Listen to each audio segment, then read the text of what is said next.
जो redox titrations का मतलब क्या होता है, टाइट्रेशंस का मतलब समझना। एसिड बेस्ड टाइट्रेशंस भी होती है, स्कूल में हम करते हैं, एसिड बेस्ड टाइट्रेशंस भी करते हैं, रिडॉक्स टाइट्रेशंस भी करते हैं। टाइट्रेशंस का मतलब होता है सिंपल सा कि दो सॉल्यूशंस को रिएक्ट कराना, और तब तक रिएक्ट कराना जब तक इक्वली रिएक्ट ना कर जाए, न्यूट्रलाइज ना हो जाए दो सॉल्यूशन। ठीक है, मैंने एक सॉल्यूशन लिया, उसमें दूसरी चीज डालता गया है ना। मान लिया मैंने कोई ऑक्सीडाइजिंग एजेंट लिया, उसमें रिड्यूसिंग एजेंट डालता गया मैं।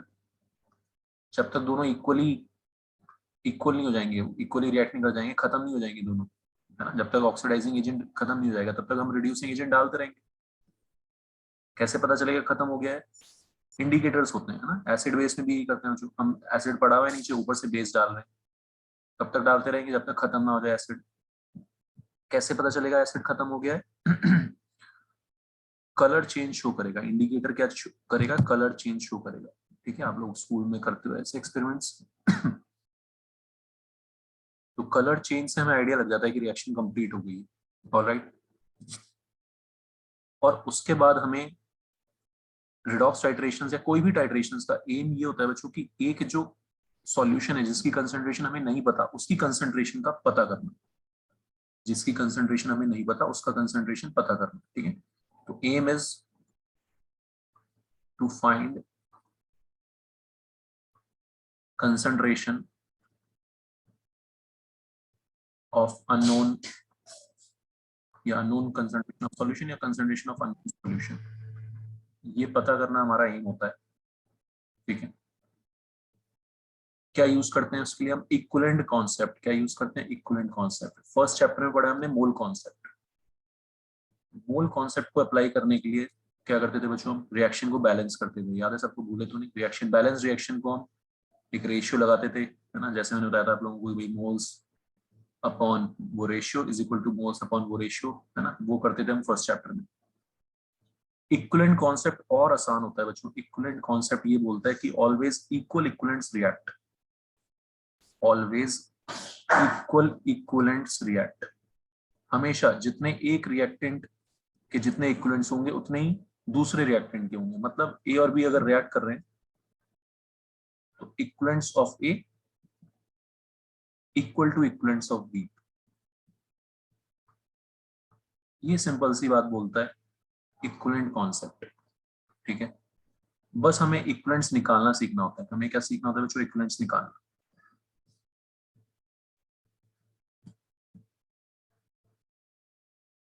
इक्विवेलेंट्स कैसे निकालते हैं? Moles into n factor. कैसे? Moles into n factor. Equivalents कैसे निकालते हैं? Moles into n factor. तो बच्चों फर्स्ट चैप्टर में हम मोल्स निकालते थे, और मोल्स निकाल के मोल कॉन्सेप्ट लगाते थे। अब हम आज क्या करेंगे? ध्यान से सुनना मेरी बात। इक्विवेलेंट्स निकालेंगे। इक्विवेलेंट्स कैसे निकालेंगे? मोल्स निकाल के मोल्स इनटू एन फैक्टर कर देंगे, और सीधे इक्विवेलेंट्स को इक्वेट कर देंगे। ऐसे क्वेश्चंस आते हैं, है ना। कॉम्पिटिटिव एग्जाम्स वगैरह में इस टाइप के क्वेश्चंस आएंगे। ऑलराइट एवरीवन, एन फैक्टर मैंने रिडॉक्स के लिए आपको निकालना सिखाया है। एक बार फिर से आज फिर से करेंगे ना, पहले स्टार्टिंग फिर से करेंगे। एन फैक्टर निकालने से क्या होता है? Number of electrons exchange. कैसे निकालते थे बच्चों n factor for redox? Number of electrons exchange per mole compound. एक मोल कंपाउंड कितने इलेक्ट्रॉन्स, कितने मोल इलेक्ट्रॉन्स का एक्सचेंज कर रहा है, उसको बोलते हैं एन फैक्टर। ठीक है, सीखा था हमने, याद है सबको? अनुश्री, तारिशा, याद है सबको? आर्यन, ठीक है। Yes sir. जैसे ये है MnO4 से MnO4 माइनस Mn+2, क्या होता है एन फैक्टर इसमें MnO4 का?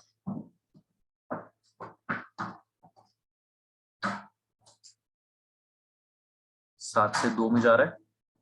ऑक्सीडेशन स्टेट निकालनी, किससे कितने में आ रहा है? 7 से 2 में। ठीक है, तो कितने का चेंज आ जाएगा? 5 का।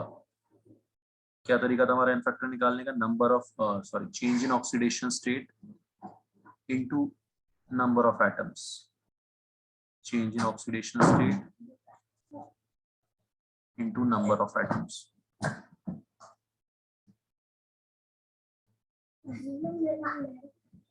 So here the change in oxidation state is 5 and number of atoms कितने मैंगनीज के 1 है, तो n फैक्टर आ जाएगा इस केस में 5. ठीक है, याद है सबको. फिर हम इसको 2-3 एग्जांपल करने के बाद फिर हम इसको न्यूमेरिकल्स में यूज करेंगे कि कैसे करते हैं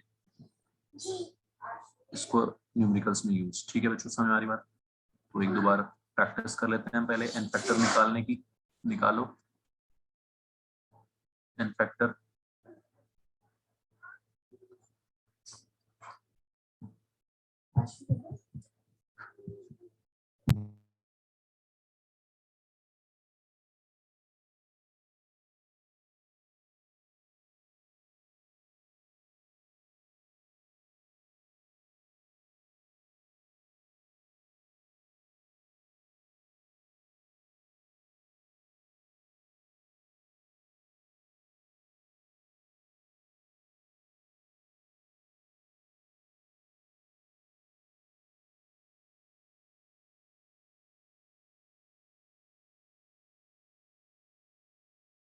पहले का 3 और दूसरे का 2 है क्या?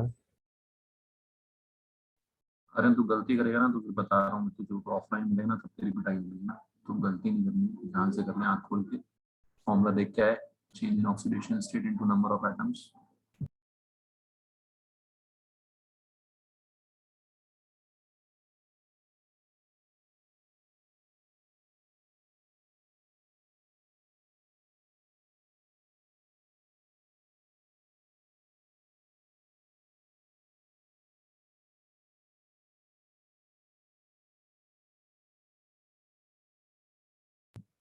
किसी को गलती नहीं करनी और सही आंसर बताना है. ठीक है, तो ऑक्सीडेशन स्टेट निकालनी दोनों तरफ. Cr2O7 - 2 का हमने फैक्टर निकालना है.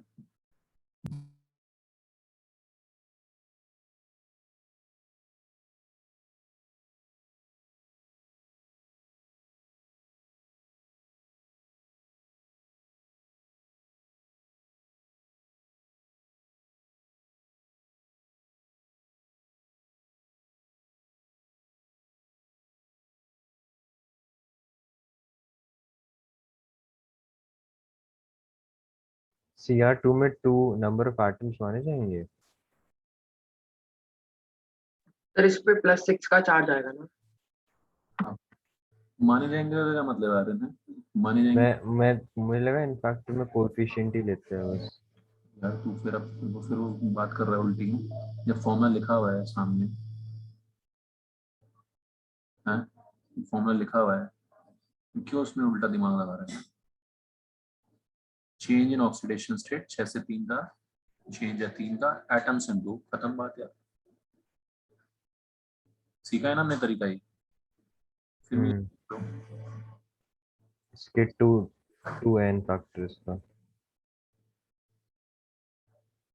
गर्व क्लियर है ये मेथड. गर्व, अमोघ, बता दो यार कोई डाउट हो. यस सर क्लियर है ना. बैलेंसिंग की प्रैक्टिस आज मैं मुझे क्वेश्चन दे दूंगा. मोस्टली तो वीकडेज में कर लेना आप लोग सब. स्कूल में वही आएगा सिर्फ, है ना, बैलेंसिंग. ठीक है, +3 से +4. ठीक है तारीशा, समझ आ रहा है? Any doubt? Yes, sir. Change into 2.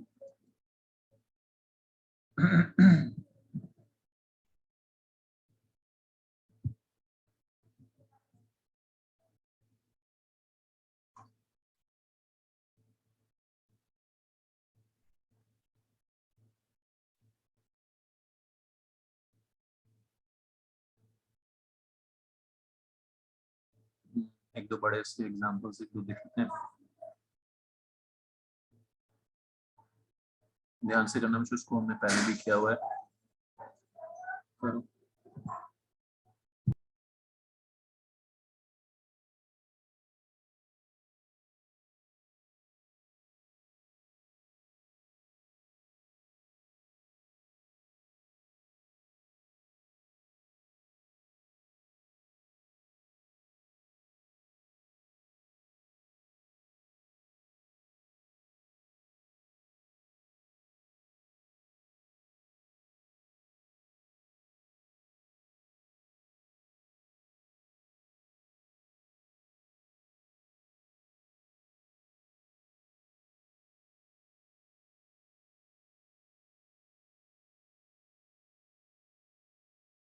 तो दोनों का 6 है। फिर 10 है क्या इसका?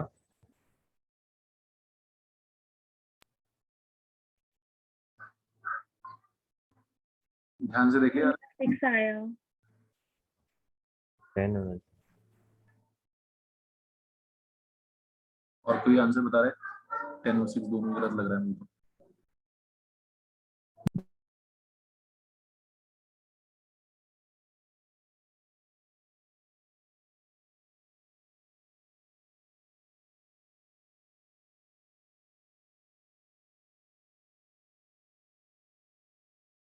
नहीं 6 ही है, 6 ही है।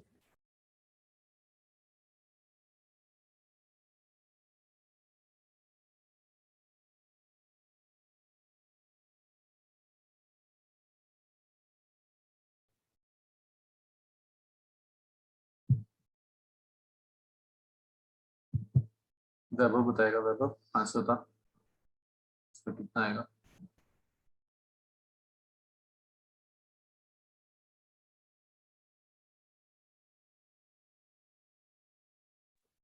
मेरा भी हाँ जी, 6 आ रहा है मेरा। अभी 6 आ रहा है। और कोई? अमोघ, गर्व,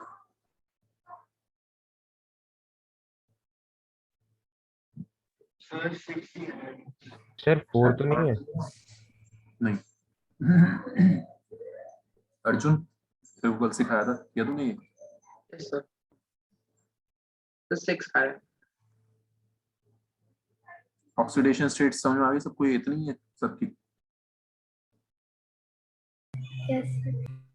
बच्चों 2 का चेंज हो रहा है ना, -2 से +4 जा रहा है। 6 तो सिर्फ सल्फर के लिए आ गया ना, 6 तो सिर्फ सल्फर के लिए हो गया। तो मैंने दोनों का अलग अलग निकाला था, मैंने कंबाइन नहीं करा था। हाँ तो कंबाइन पूछा है ना मैंने तो। तो मेरा अच्छा, मैंने माइनस को नहीं लिया, मैंने बस सीधे 2 लिख दिया। तो बहुत करता है यार, भर भर के पता नहीं क्या। हाँ?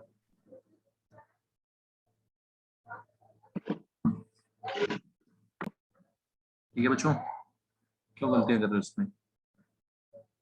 तो अर्जुन, जब एक से ज्यादा का चेंज होता है तो दोनों को ऐड कर देते हैं, ठीक है? -2 से +4, 6 का चेंज। CU में +1 से +2 जा रहा है, ठीक है? एक का चेंज है इनटू नंबर ऑफ एटम 2, तो 8 आंसर आ गया इसका। ठीक है बच्चों, ये चीज ऐसे निकालते हैं मैन्युफैक्चर। एक तरीका ये है और एक तरीका है हमारा रेडॉक्स बैलेंसिंग से, आयन इलेक्ट्रॉन मेथड से। ये दोनों मेथड आपको मैंने सिखा दिया। अब इनका करना क्या है बच्चों, यूज क्या करना है इनफैक्टर का? ध्यान से सुनना मेरी बात।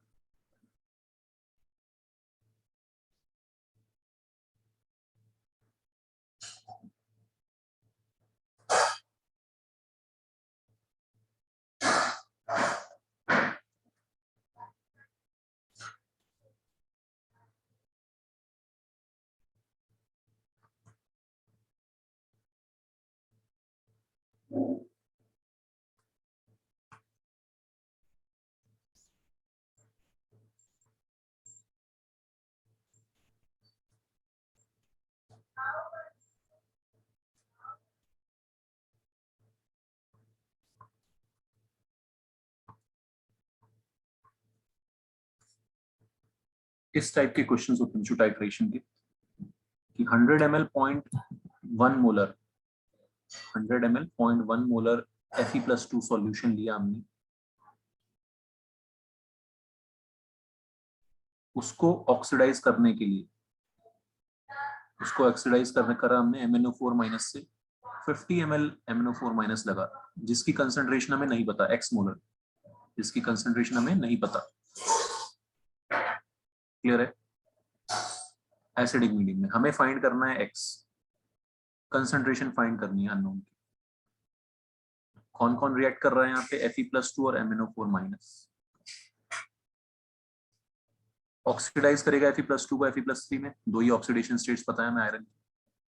धीरे धीरे हमें नॉलेज बढ़ानी है कि +2 को +3 में ऑक्सीडाइज कर रहा होगा MnO4-। सर इस 50 ml का कोई यूज है या फिर? यार देख ले यार, थोड़ी देर देख ले पहले है ना, क्या यूज है। समझ ले, अभी नहीं आता तेरे को क्वेश्चन, में समझा दूं पहले, उसके बाद करना। इसके बाद नेक्स्ट क्वेश्चन से गलतियां नहीं करना है ना आर्यन। तो इसने, इन दोनों की रिएक्शन हुई, कारण सबसे पहले हमें ये देखना है कि क्या क्या बन रहा होगा। MnO4 माइनस ऑक्सीडाइज कर रहा होगा Fe+2 को Fe+3 में, और खुद एसिडिक मीडियम में ऑक्सीड रिड्यूस होता है वो Mn+2 में। मैंने आपको लिखवाया भी था कि इनफैक्टर 5 होता है। कितना इनफैक्टर होता है इसका? 5। ये याद भी रख सकते हो आप। एसिडिक मीडियम में इनफैक्टर होता है 5 फॉर श्योर। प्रोडक्ट दे दिया तो वहां से निकाल लिया। Fe+2 का इनफैक्टर कितना आएगा? +2 से +3 कितने का चेंज है? 1 का। कितने का चेंज है? 1 का। MnO4 माइनस का इनफैक्टर कितना है? 5 का। यहाँ तक बताओ, समझ में आ गया सबको? क्लियर है आर्यन? यहाँ तक यस सर। इनफैक्टर समझ आ गया दोनों के। नेक्स्ट स्टेप क्या होता है बच्चों इक्विवेलेंट कॉन्सेप्ट में? Equivalent of Fe+2 equal to equivalent of MnO4 minus. दोनों के इक्विवेलेंट्स हमने इक्वेट करने। इक्विवेलेंट्स कहां से आते हैं? Moles into n factor. मोल्स कहां से आते हैं? Molarity into volume, first chapter, याद है सबको? 0.01 आ रहे हैं मोल्स इसके। Molarity into volume into n-factor, ठीक है। तो इक्विवेलेंट्स निकालने के लिए मोल्स इनटू इनफैक्टर। सब लोग मेथड देख लो ध्यान से।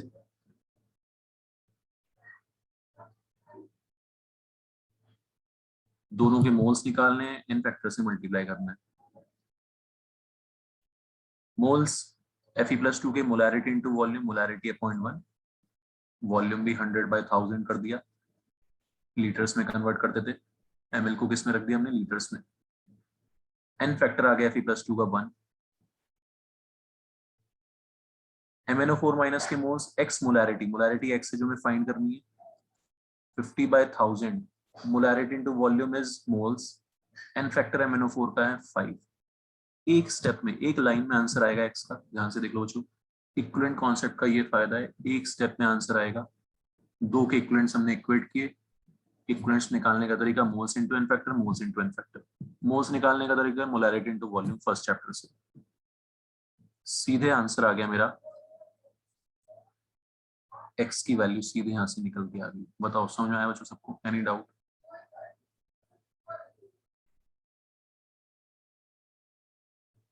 कोई भी डाउट तो पूछो यार।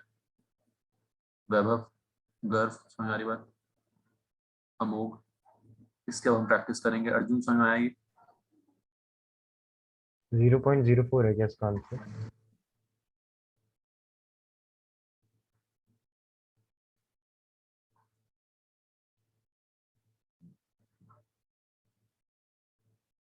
ठीक है बच्चों, समझ में आ रहा है सबको?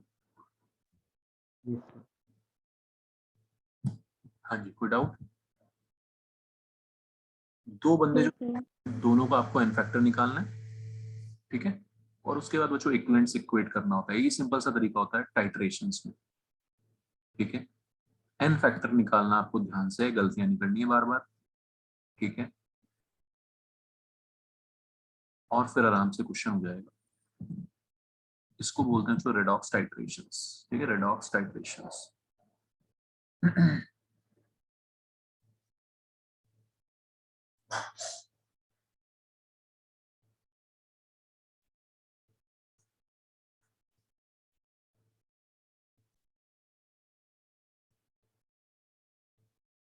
सर हमें रिएक्शन खुद बनाना पड़ता है कि पेपर में दिया हुआ होता है?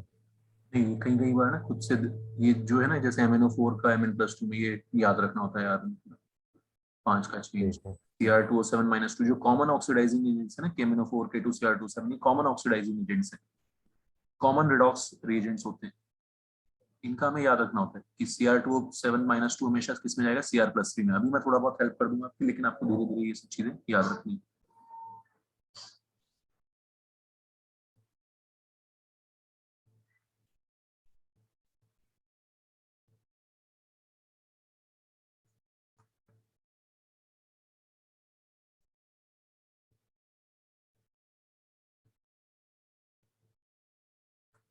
डाउट आएगा तो पूछना बच्चों सबको, है ना?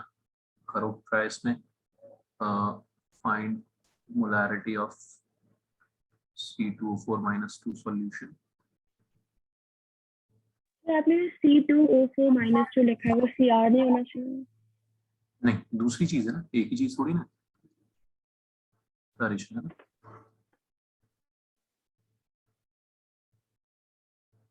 दो चीजें रिएक्ट कर रही है ना तारिशा। ओके। ओके, करो यार ट्राई।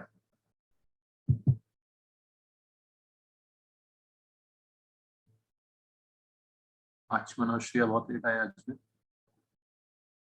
श्रेया लेट ज्वाइन किया? सर वो थोड़ी नेट की प्रॉब्लम थी। अच्छा अच्छा, चलो एक बार मुझे बताना पड़ेगा दूसरी चीजें। ट्राई करो एक बार फिर भी।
सर 0.2 है क्या?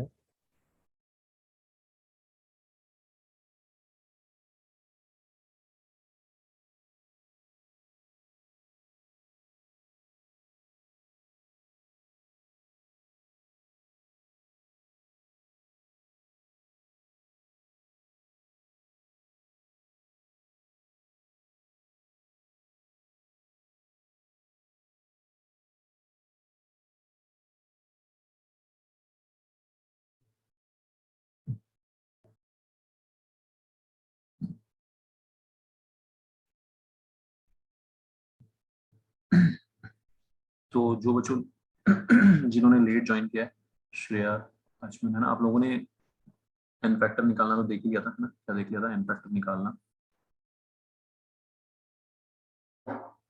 6 से 3 है ना। एन फैक्टर कैसे निकालते थे? Cr2O7 - 2 का change in oxidation state into number of atoms. Alright, सबसे पहला काम है बच्चों हम ये निकाल लेंगे एन फैक्टर दोनों के लिए, C2O4 - 2 के लिए और इसके लिए। इसमें तो किसी ने गलती नहीं की। 0.3 लग रहा है। एक का 6 और एक का 2, यहाँ पे तो कोई गलती नहीं हुई। ठीक है, तो सबसे पहला काम है बच्चों दोनों के एन फैक्टर निकाल लेंगे। ऑलराइट एवरीवन, ठीक है। ठीक है अर्जुन, ये तो समझ आ गया ना Arjun? Change in oxidation state yes sir. Of atoms 3 से 4 इनटू नंबर ऑफ एटम्स। ठीक है बच्चों, उसके बाद सुना जिन लोगों ने लेट ज्वाइन किया है, हमने आज चीज पढ़ी बच्चों, रेडॉक्स टाइट्रेशन बोलते हैं। हमेशा इक्वल इक्विवेलेंट्स रिएक्ट करते हैं। क्या रिएक्ट करते हैं? बराबर equivalents. Equivalents of Cr2O7 - 2 equal to equivalents of oxalate ion मतलब C2O4 - 2। ठीक है, इक्विवेलेंट्स क्या होते हैं? Moles into n factor, moles into n factor. ऐसा ही होता है रेडॉक्स टाइट्रेशंस में भी, ऐसा ही होता है एसिड बेस्ड टाइट्रेशंस में भी। Moles into n factor is equivalents, ये आपको याद रखना है फॉर्मूला। ठीक है, तो 200 ml 0.1 मोलर है। मोलैरिटी इनटू वॉल्यूम आता है मोल्स, फर्स्ट चैप्टर से। फर्स्ट चैप्टर से molarity into volume is moles. N factor आ रहा है Cr2O7 का 6 is equal to 150 ml। Molarity find करना है हमें, एक्स मोलर ऑक्सलेट का, हमने find molarity of oxalate ion solution, x मान लिया उसको। एन फैक्टर है उसका 2। एक लाइन में आंसर आएगा। इस टाइप के कोई न्यूमेरिकल्स आते हैं छोटे छोटे से कॉम्पिटिटिव एग्जाम्स में, तो आपको सीधे कुछ भी नहीं करना है इसमें, इक्विवेलेंट्स इक्वेट करने हैं and equivalents is equal to moles into n factor. Alright everyone, ठीक है श्रेया, क्लियर है ये फंडा? Yes, sir. 2 3 जा 6, 350, आंसर कितना आ गया 0.4। 0.2 आएगा ना? मेरा तो 0.4 आ रहा है।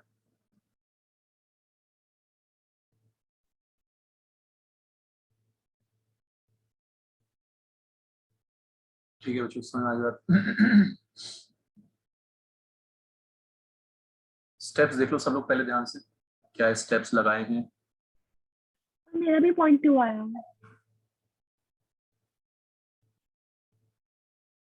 तो क्या करें फिर, कैलकुलेशन चेक करें तुम्हारी या मेरी,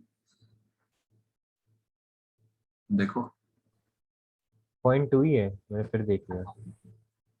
नहीं मेरे हिसाब से तो 0.4 ही है, तुम देखो क्या गलती कर रहे हो। मेरी कैलकुलेशन गलत पॉसिबल तो नहीं है। 1/5 तो 0.2 ही होता है। 54 जा तो 200 ही होता है, 1/0.5 तो आने का भी कहाँ है, वो लेफ्ट में 200 दी कितना तेरे को, 1/5 आ रहा है ना इनमें। कहाँ आ रहा है यार, देख लो दोबारा से देख लो यार कैलकुलेशन, है ना। मेरा तो 0.4 आ रहा है।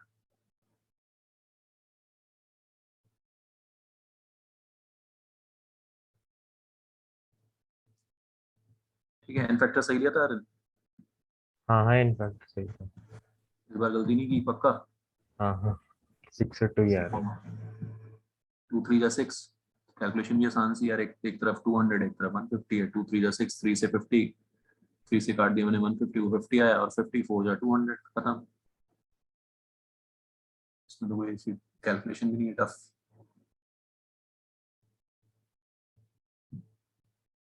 ठीक है, चलो कोई बात नहीं ना, कैलकुलेशन अगर हो जाएगी चेक। मेथड समझ आ गया बच्चों सबको? ये बताओ पहले मेरे को, मेथड में किसी को भी कोई डाउट? इनको बोलते हैं जो रेडॉक्स टाइट्रेशंस, रेडॉक्स टाइट्रेशंस बोलते हैं इन रिएक्शंस को। एक अननोन कंसंट्रेशन, जिसकी कंसंट्रेशन हमें नहीं पता, उसकी हम निकाल लेते हैं concentration with the help of using another solution जिसकी कंसंट्रेशन हमें पता है। बेसिक क्या है कि दोनों के इक्विवेलेंट्स इक्वल रिएक्ट करेंगे, खत्म बात।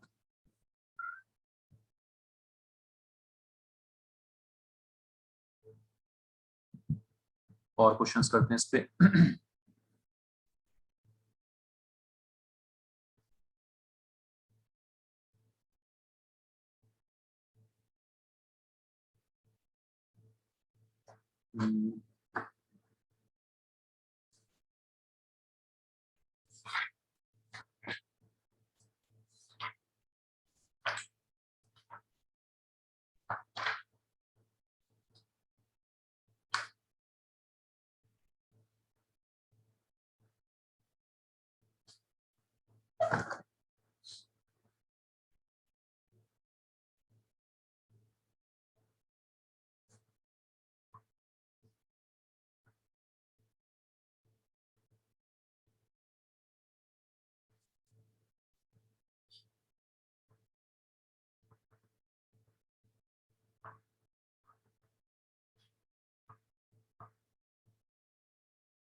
ठीक है, चुप करो, उसको ट्राई अच्छे से, इनफैक्टर निकालो लिख के, है ना। एसिडिक मीडियम में KMnO4 का इनफैक्टर तो 5 होता है, 5 होता है, मैंने बताई आपको। FeS का निकालो चेंज से, ऑलराइट, और उसके बाद फिर आंसर निकालो वॉल्यूम का।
तो इसका रिएक्शन क्या होगा?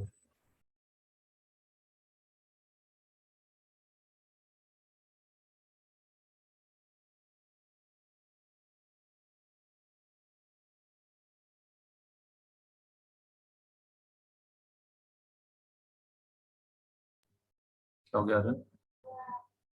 इसका रिएक्शन क्या होगा? लिखा हुआ है, समझ नहीं आ रहा ये क्या लिखा हुआ है? नहीं,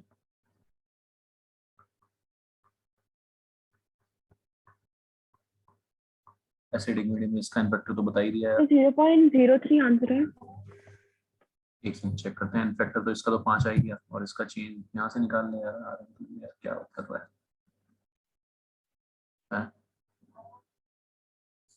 अलीशा कितना है इसका इन्फेक्टर? तो 1 कितना? एक सर मैंने गलत करा एक सेकंड। क्या करती हो तुम?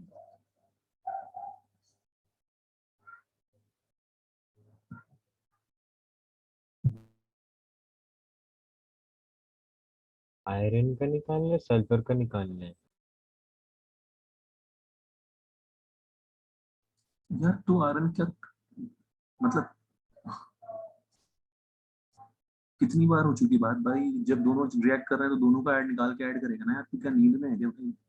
हैं? नहीं, फिर मैंगनीज भी है ना, तो मतलब वही है ना, बस बोलते रहना है, कॉन्सेप्ट समझना नहीं है। ये दो रिएक्ट कर रहे हैं तो इन्हीं के इक्विवेलेंट्स इक्वेट करेगा ना यार। एक तरफ इसके रखेगा, एक तरफ इसके रखेगा, है ना। बोलते रहेगा बोलते रहेगा। मैं समझा रहा था तब सुनना नहीं है, बोलते रहना है सर, इतना आ गया उतना आ गया। अब ध्यान से सुन ले मेरी बात।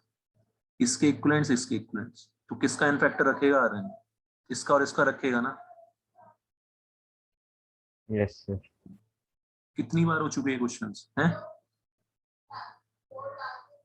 एफईएस का एन फैक्टर निकाल, उसके इक्विवेलेंट्स निकाल।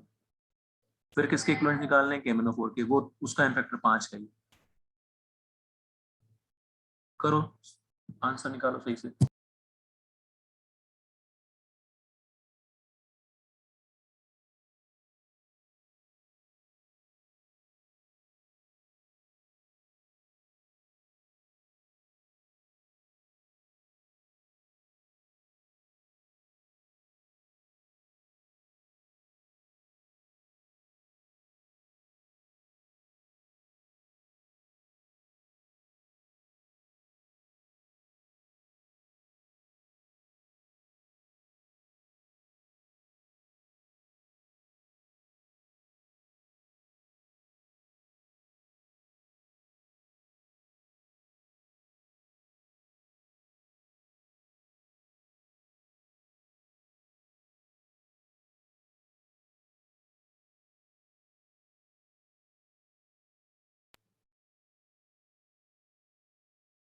जो ध्यान से तो 9 है क्या? एन फैक्टर इसका, हाँ ठीक है 9 आएगा। एन फैक्टर 2 से 6, ये हम बहुत बार निकाल चुके हैं यार। अब गलतियां मत करो भाई।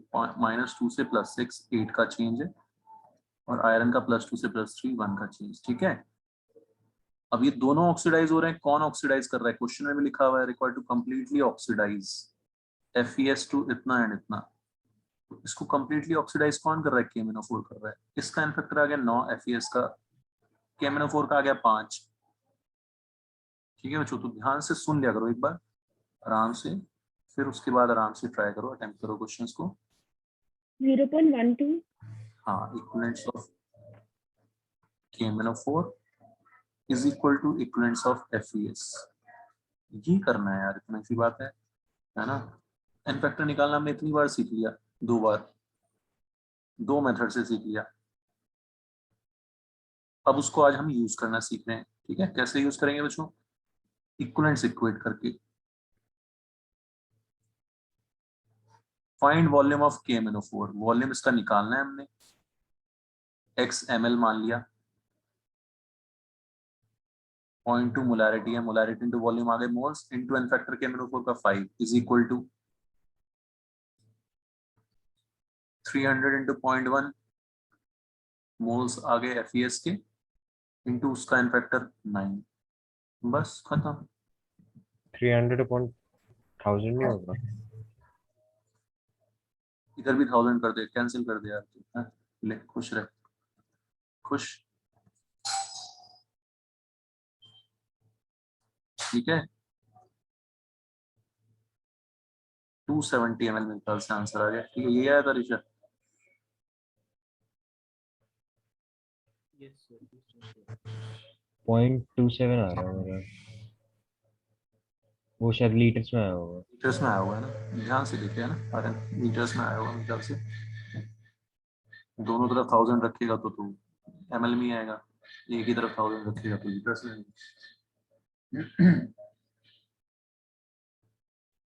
बताओ जो, अब तो नहीं बताना पड़ेगा क्या करना है आरन, यस यस। अभी भी बताना पड़ेगा। ये पता है क्यों, नहीं नहीं नहीं नहीं। जब बताता हूँ तो अपना तू जल्दबाजी में रहता है, ये कर लेंगे वो कर लेंगे, हवा में रहता है जबरदस्ती, समझता है नहीं बात को, है ना। तो एक बार ध्यान से सुन लिया कर तसल्ली से, उसके बाद किया कर, ठीक है।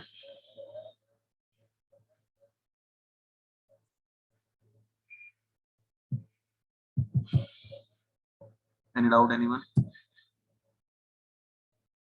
ठीक है श्रेया, ये समझ में आ गया? हाँ जी सर। सबको? अर्जुन, गर्व, समझ आ रही बात?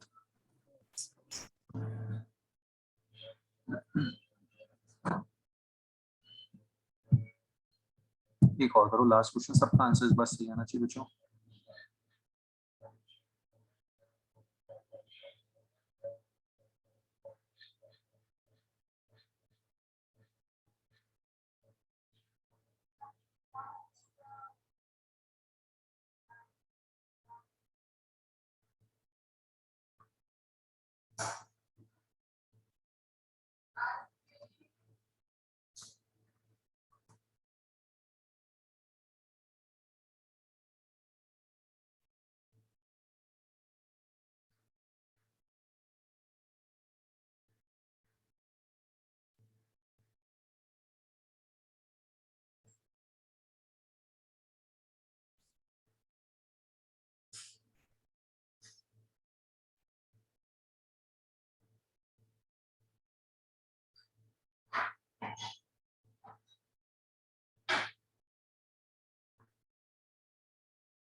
करो जो, सब ध्यान से सोचो सब लोग, सब कुछ लिखा हुआ है क्वेश्चन में, है ना, सब कुछ क्वेश्चन में लिखा हुआ है, ध्यान से सोचो और निकालो आंसर इसका।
तो 360 ml है।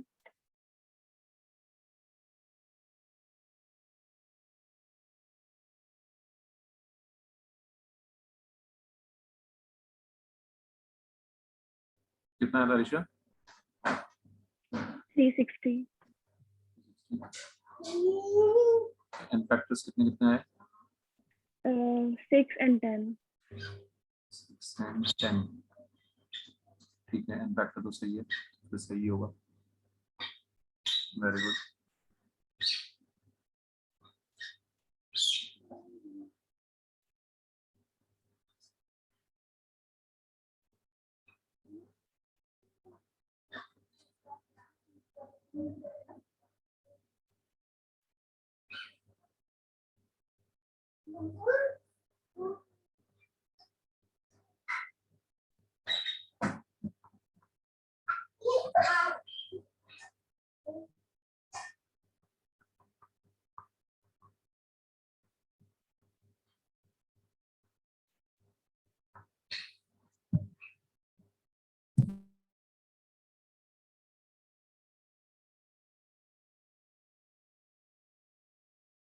तो 360 है क्या आंसर?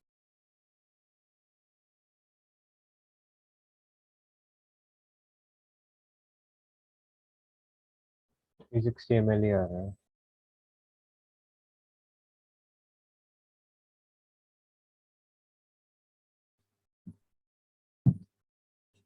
यार तो जो एन फैक्टर निकालना सबको समझ आ रहा है कैसे, है ना? पहले भी निकाल चुके, दो तरह से निकाल चुके यार हम, ना बैलेंसिंग से भी निकाल चुके।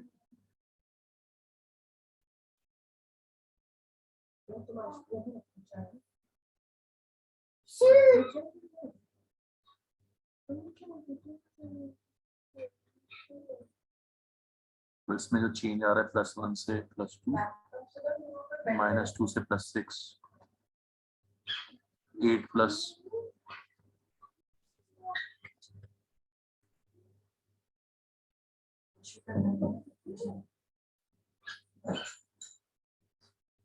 ठीक है। तो CO2S का इनफैक्टर 10 और इसका इनफैक्टर निकाल लो आप लोग 6 से 3। तो दोनों तरीके हैं ना, बैलेंसिंग से भी कर सकते हैं और इससे भी हम इनफैक्टर निकाल सकते हैं। आ जाएगा आपका 6 change into number of atoms.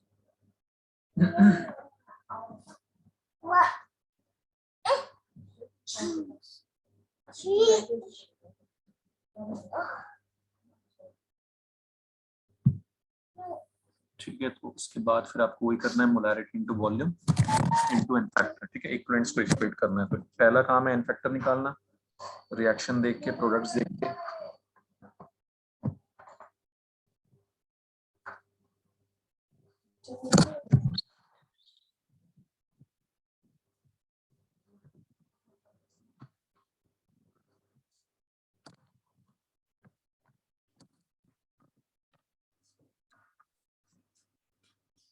और उसके बाद फिर इक्विवेलेंट्स को इक्वेट करना है ना। इक्विवेलेंट्स को इक्वेट करने के लिए 300 इनटू मोलैरिटी, है ना।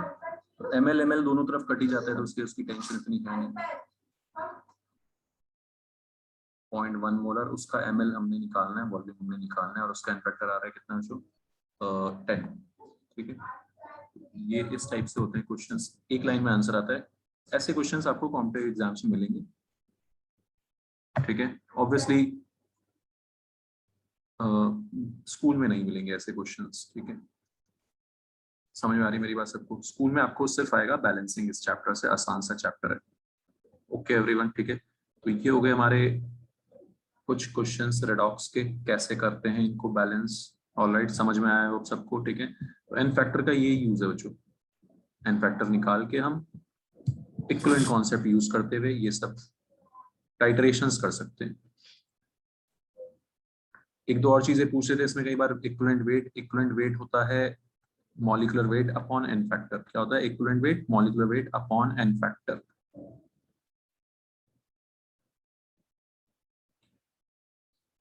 तो आप सोच रहे हो कि इक्विवेलेंट है क्या भाई? बेसिकली तो बेसिकली इक्विवेलेंट्स कुछ नहीं होता बच्चों, एक जुगाड़ वाला मेथड है। जैसे H2SO4 है ना, और एक तरफ HCl है।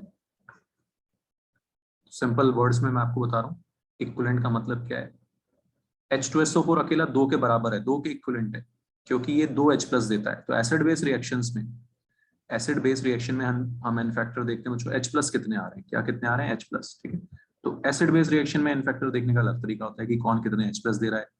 और रिडॉक्स रिएक्शन में क्या क्या तरीका होता है, इलेक्ट्रॉन्स कौन कितने दे रहा है, ठीक है, एन फैक्टर, इलेक्ट्रॉन्स एक्सचेंज। समझ में आ रही मेरी बात, ठीक है।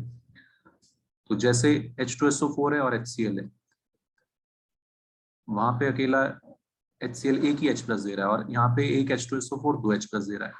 समझ में आ रहा है? तो H2SO4 दो डबल के इक्विवेलेंट है, दो के इक्विवेलेंट है।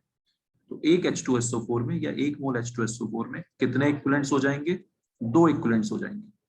कैसे आता है equivalents, moles into n factor, moles into n factor. समझ में आ रही बात? मोल्स 1 है, एन फैक्टर 2 है, तो 1 इंटू 2 कर दिया, दो इक्विवेलेंट्स आ गए। और HCl का एक मोल कितने इक्विवेलेंट्स होगा, एक ही इक्विवेलेंट होगा। समझ में आ गई बात सबको, कोई डाउट? तो ये होता है जो बेसिकली हिंदी में इक्विवेलेंट का मतलब, सिंपल वर्ड्स में इक्विवेलेंट का मतलब। और जब H2SO4 में दो इक्विवेलेंट है, तो एक इक्विवेलेंट का वेट कितना होगा, आधा होगा, यानी कि मॉलिक्यूलर वेट अपॉन 2 हो जाएगा, ठीक है। तो यहाँ से फॉर्मूला आ गया molecular weight upon n factor. Understood everyone, कोई दिक्कत परेशानी?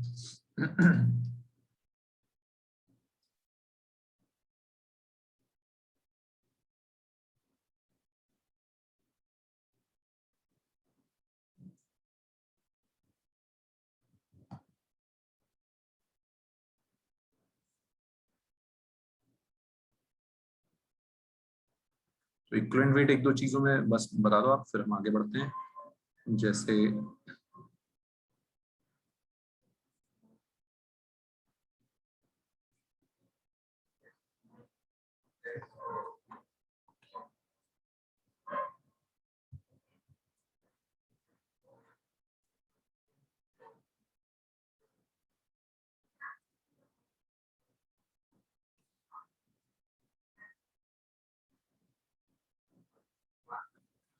इसके लिए भी आपको वही एन फैक्टर निकालना है।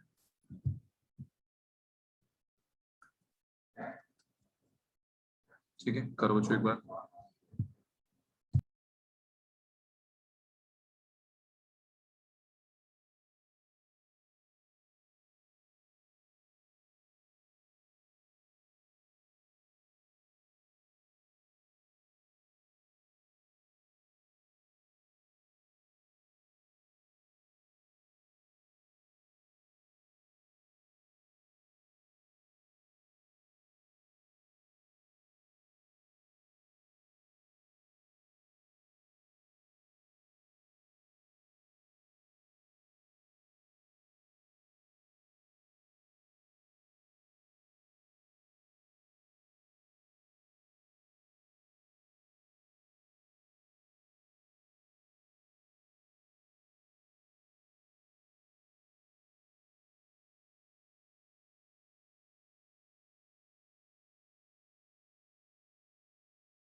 नाइन्टी नाइन है क्या CR वाले को?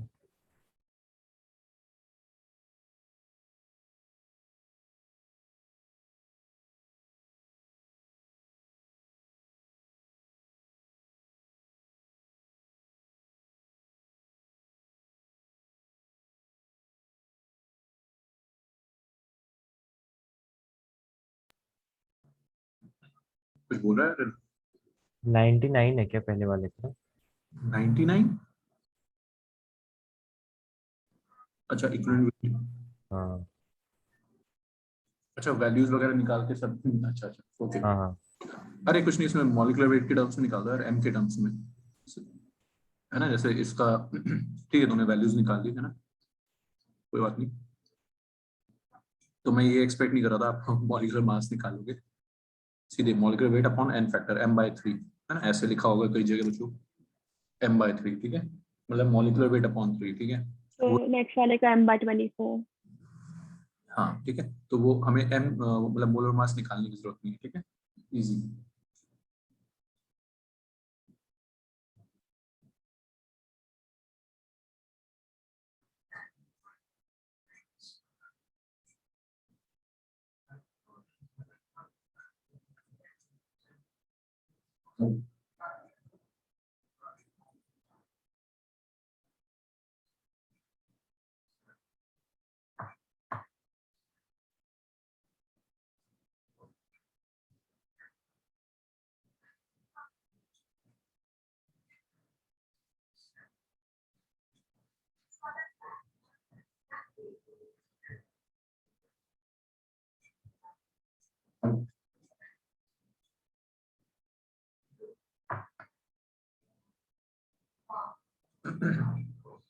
ठीक है, दूसरे वाले का n फैक्टर आ गया सबका 24।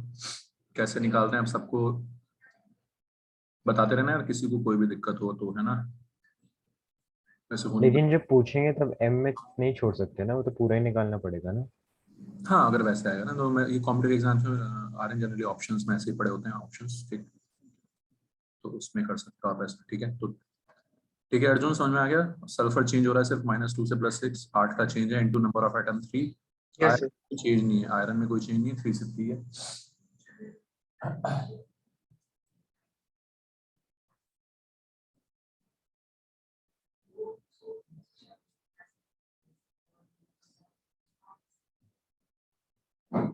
तो इसका आंसर आ गया m/24। ठीक है बच्चों, सबको अच्छे से समझ आ गई? बैलेंसिंग, एन फैक्टर निकालना, इक्विवेलेंट वेट निकालना, कुछ रेडॉक्स के क्वेश्चंस, ये सब है यार इस चैप्टर में। लास्ट पार्ट है इस चैप्टर का, छोटा सा 1-2 चीजें हैं। E naught values, reduction potential value, है ना? डिटेल में 12th क्लास में है इलेक्ट्रोकेमिस्ट्री में, स्टैंडर्ड रिडक्शन पोटेंशियल।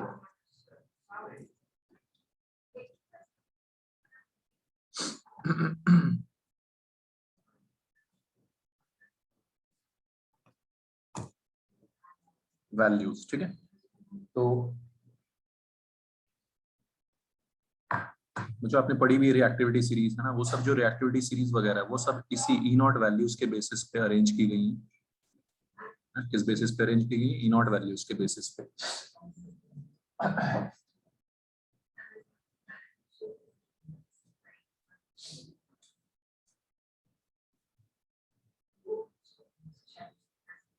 तो बहुत सारी चीजें, कौन रिएक्शन में ऑक्सीडाइज होगा, कौन रिड्यूस होगा, स्टैंडर्ड रिडक्शन पोटेंशियल वैल्यूज के बेसिस पे हम डिसाइड करते हैं।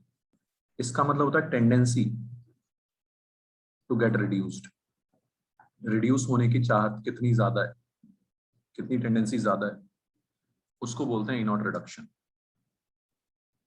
ठीक है। जैसे ये आपको पता ही है कि भाई ये रिएक्शन आपकी स्पॉन्टेनियस रिएक्शन है। स्पॉन्टेनियस समझते हो, सब अपने आप हो जाती है। जिंक को जब आप डिप करते हो कॉपर सल्फेट में,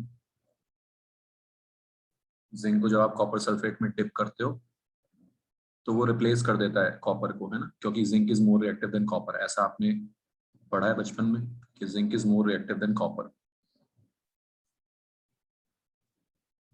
ठीक है? जो समझ में आ रही बात, तो वो उसको रिप्लेस कर देता है। अब हम उसको थोड़ा सा ज्यादा सोफिस्टिकेटेड वे में पढ़ेंगे, ई नॉट वैल्यूज देखेंगे। वो रिएक्टिविटी हो या कुछ भी हो, ये सब ई नॉट वैल्यूज से आता है। ऐसे लिखते हैं बच्चों, ई नॉट रिडक्शन वैल्यूज ऐसे। ये सब वैल्यूज बनी हुई है, लिखी हुई हैं।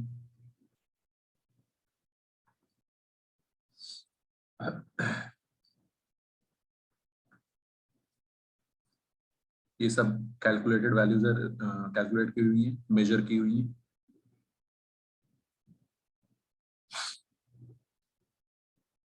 ये पहले वाला वैल्यू बोल रहा है कि जिंक आयन की रिड्यूस होने की टेंडेंसी नेगेटिव है, -0.76 वोल्ट है ना, समझना इसको ध्यान से।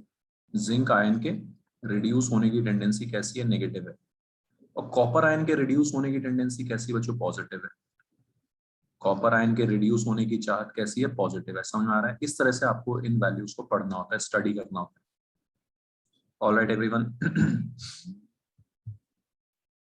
जिंक आयन के रिड्यूस होने की टेंडेंसी अगर नेगेटिव है, तो अगर मैं इसका उल्टा लिखूंगा, जिंक के ऑक्सीडाइज होने की टेंडेंसी, जिंक के ऑक्सीडाइज होने की टेंडेंसी वो पॉजिटिव हो जाएगी, वो हो जाएगी प्लस में 0.76 वोल्ट। ध्यान से देख लो, इसको समझ लो।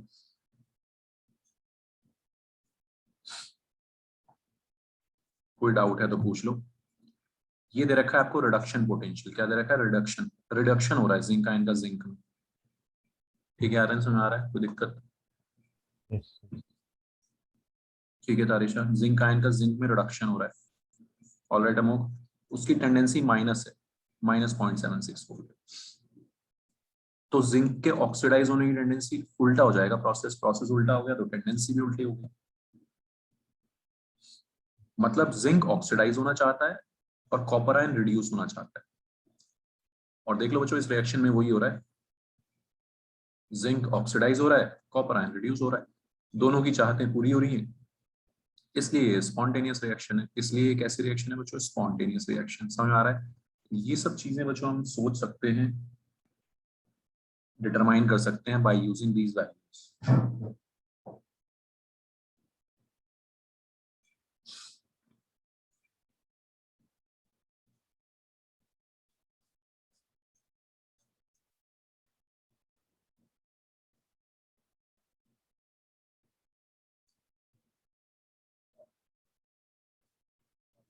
सो बाय डिटरमाइनिंग दीज वैल्यूज, अगर हमें ये वैल्यू दे दी जाए तो हम ये सब चीजें सोच सकते हैं। समझ आया सबको तरीका, जैसे मैंने सोचा आपके सामने ही कि ये वैल्यूज देख के हम क्या सोच पा रहे हैं। ऑलराइट एवरीवन, ठीक है।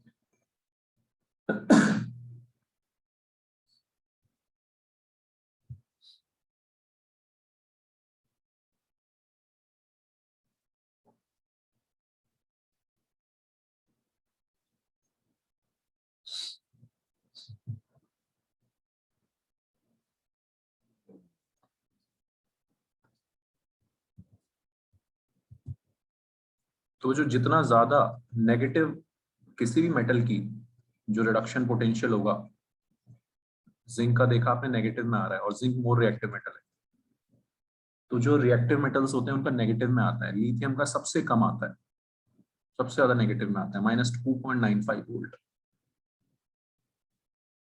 इसका मतलब क्या है, क्या स्टडी करना है इससे आपको? लिथियम आयन के रिड्यूस होने की टेंडेंसी बच्चों क्या है, चार्ज क्या है, बहुत ज्यादा नेगेटिव है। उल्टा पढ़ोगे तो लिथियम के ऑक्सीडाइज होने की टेंडेंसी कैसी है, सबसे ज्यादा है। लिथियम के ऑक्सीडाइज होने की टेंडेंसी क्या है, सबसे ज्यादा होगी। सिंपल, क्लियर है गर्ल? ठीक है, यानी कि लिथियम सबसे ज्यादा ऑक्सीडाइज होने की टेंडेंसी रखता है। खुद ऑक्सीडाइज होगा तो सामने वाले को क्या करेगा, reduce. Lithium is the strongest reducing agent. Lithium आ गया हमारा स्ट्रॉन्गेस्ट रिड्यूसिंग एजेंट।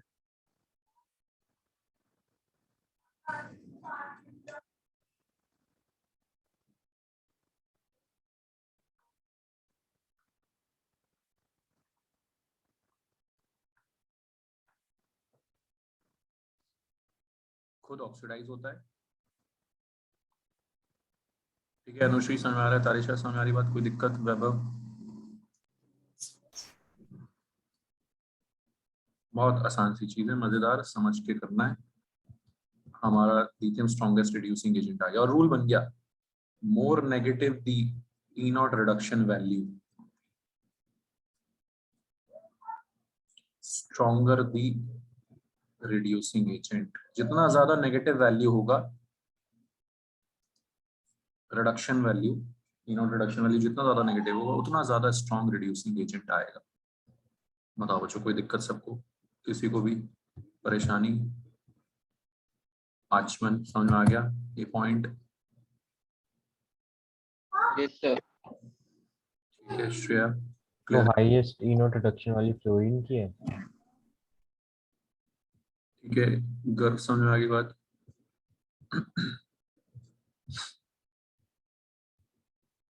हाँ जी, क्या बोला आर्यन, फिर से बोल। हाईएस्ट रिडक्शन वाली फिर फ्लोरीन की होगी, है ना? हाँ, फ्लोरीन की होगी। ठीक है, तो lithium has strongest tendency to get oxidised, so it is the strongest reducing agent. Understood everyone?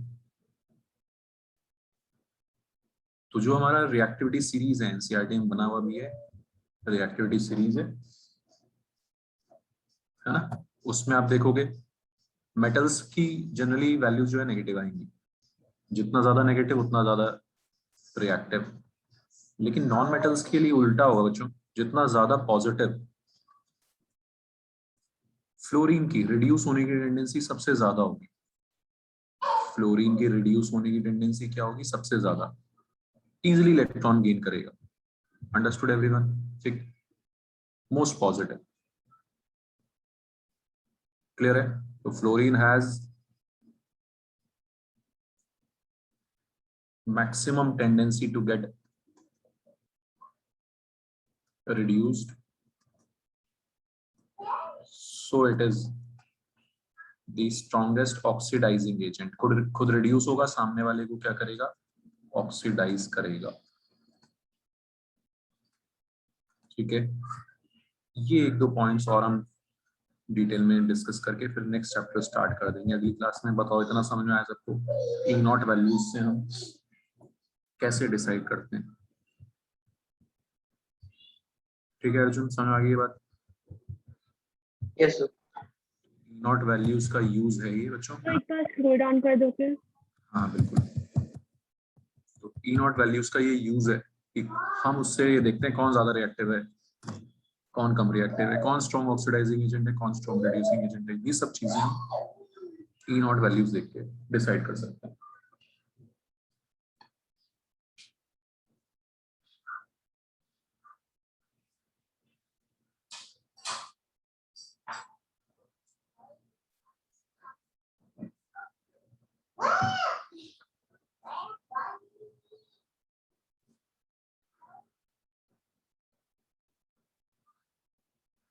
Done sir.